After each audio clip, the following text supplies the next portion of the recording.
Hello, it is I. Now, the Forza Horizon franchise is renowned for how incredibly detailed their games are, from the stunning environment to the vast wildlife all the way to the super realistic cars. But surprisingly, for a game that's so focused on these minute details, they're actually missing many features which are seen on lesser known racing games. Which is why I'm here with this video. It's around 9 features I cannot believe are not seen in Forza Horizon 5. Oh yeah, and 4,000 likes is the target for today's video. If you manage to hit that, then your mum will become James May. I am so weird. Anyways, without further ado, let's get to this video.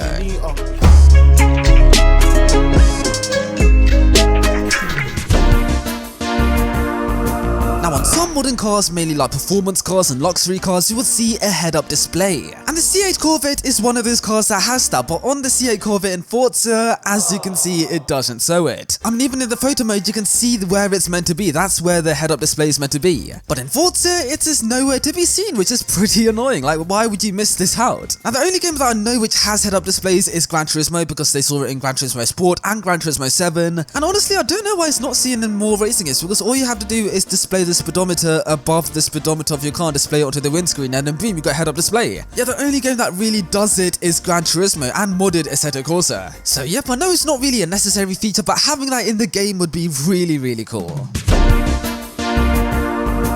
Now, this Dodge Viper in Forza Horizon 5 has LED taillights, and if I press the brake pedal, yep, look at that, those are LEDs. You can tell they're LEDs because of how quick the brake lights are going on and then going off again. Look at that, it's instant, that's very cool. However, on an older car like this 1970 Dodge Challenger, which should not have LED tail lights, if I press the brake pedal, yeah, those are LEDs. Whereas this Challenger is meant to have halogen taillights, and it shouldn't go off instantly like an LED taillight. This is very unrealistic. Okay, now you might say I'm very picky about including this in this video, but in older games like Driver San Francisco, the halogen taillights worked perfectly. They gradually faded on and then they gradually faded off. They were so realistic. I'm so proud of Driver San Francisco. I'm so proud of them. And the LED taillights in that game worked a charm as well. Honestly, Ubisoft absolutely smashed that game. They did such a good job. And yeah, man, little changes like this could really help to show the car's age, because old cars like this should not have LED taillights. This is so embarrassing. So yeah, man, I really hope Forza can fix this in the next game, because that way the cars will genuinely feel true to their era.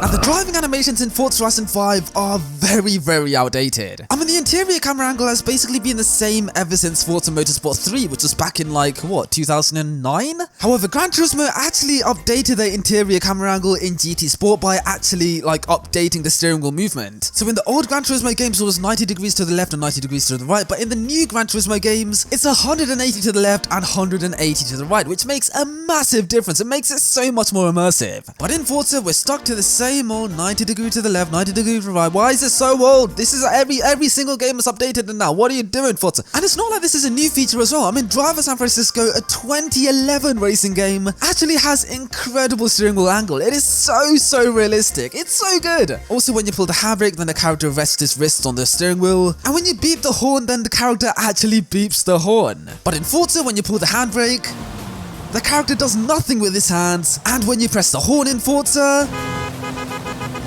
he's doing nothing. What's this? Telepathic honking, yeah? What are you doing? And in games like Test Drive Limited to another 2011 game, when you shift gears and the character actually moves the gear stick. But in Forza, okay, let me put it into first gear, so it's going to be left and up. Right, so let's have a look, and yeah, that is neutral. What is this, Forza? Okay, now, no, I'm being picky, Forza, but when lesser known games that some people have never heard of have these features, you really need to be having the same thing. So Forza, please update this, because that would be very nice.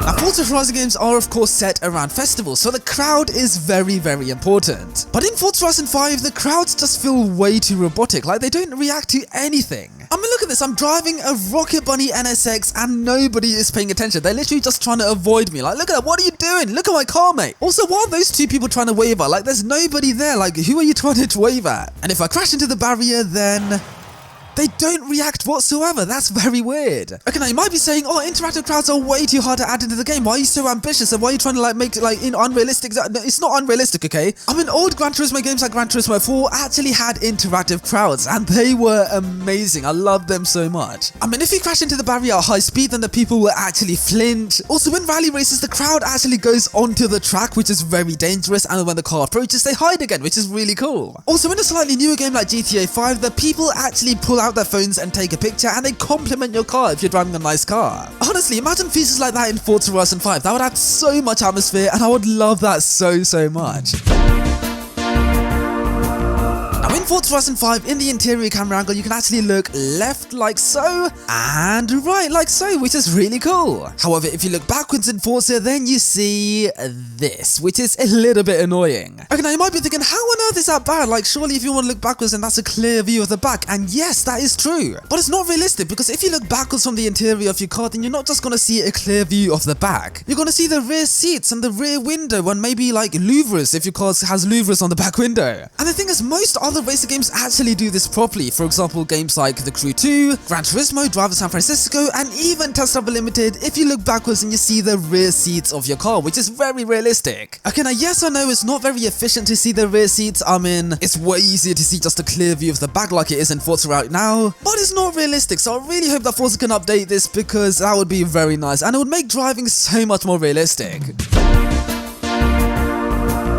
Now in Forza Horizon 5, we actually have drone mode, which is a really cool feature. Hey, look at this here, man's flying the drone, yes, simply, but look at my driver, because he is not doing anything. Look at him, he's not doing that. Who's controlling the drone then? I'm controlling the drone, but I'm meant to be that character, but he's not doing anything, so what's going on? Why are you doing this? What are you doing, you stupid man? Okay, now you might be saying, oh, that's very picky, and yes, I know it is, but there are other not racing games, but there are other video games which have drone modes where the character actually controls it with his hands, like he actually sits down and controls it. And that game is Watch Dogs, because in Watch Dogs, if you're controlling your drone or your spider bot or your RC jumper, your character actually sits down and controls it with their phone, which is really cool. And if they had a feature like that in Forza, that would be so much cooler than what we have right now. Because I don't think drones are flown by just sitting inside your car holding the steering wheel. That's a little bit unrealistic. But with Forza's really cool photo mode update where you can actually have the driver outside your car, it would be really cool if you can just stand out there with a phone in his hand, sort of like controlling the drone. That would be really cool. Look at that dab. Oi! But yeah, man, it would be so cool if the driver can actually stand outside his car and control his drone with his phone or something, because that would be very realistic and very cool as well.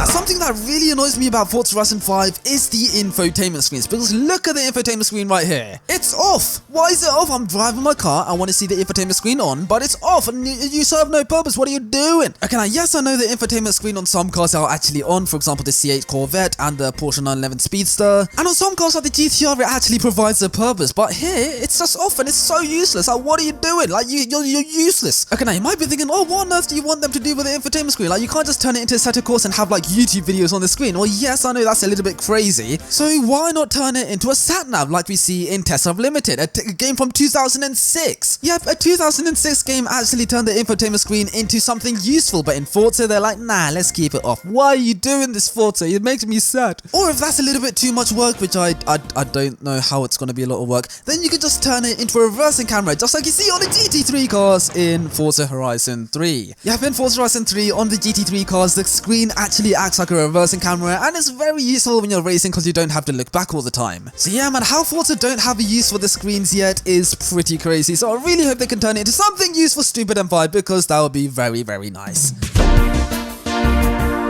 Okay, now this is not really a problem with Forza, it's a problem with every single racing game out there, but have you noticed that most racing games don't have exhaust smoke, they only have tyre smoke, which is very weird. Okay, now yes, I know it's pretty rare to see smoke coming out of the exhaust, but on some cars in Forza, this is actually a case. For example, cars in the Napier Railton are powered by a plane engine, and they are known for like pouring out so much smoke when they're going for a drive. It's so crazy. Also, driving diesel cars like this, it's pretty weird to not see any smoke coming out of the exhaust, like black smoke. I don't know why, I just feel like having black smoke from the exhaust would add so much more drama to these diesel cars, because this seems like a very dirty car. Oh yeah, but the thing is, some cars actually have smoky exhaust when you're driving in cold conditions. So just imagine that. If it's like cold weather in Forza Horizon 5, then just imagine like smoke coming out of the exhaust. That'd be so much better than what we have right now where there's no smoke. So yeah, man, I really hope they do add exhaust smoke into every single car in the game in the near future, because that would be a total game changer.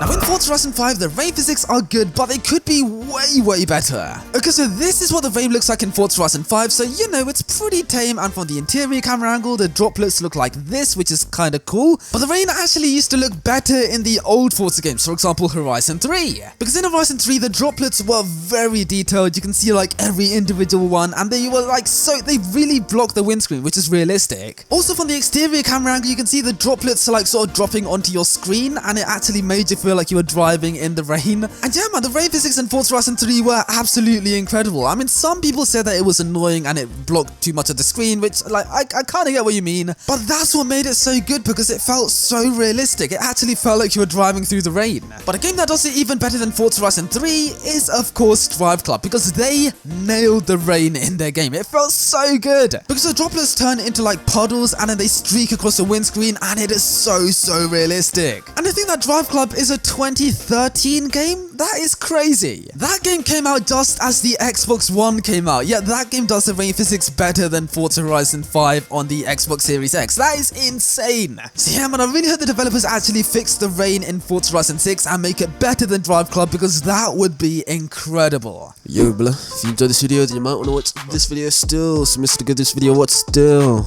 I don't know what I'm doing. And if you want to subscribe to my channel, then press the button right over here and you be guided to my channel where you can subscribe. Anyways, have a good one guys.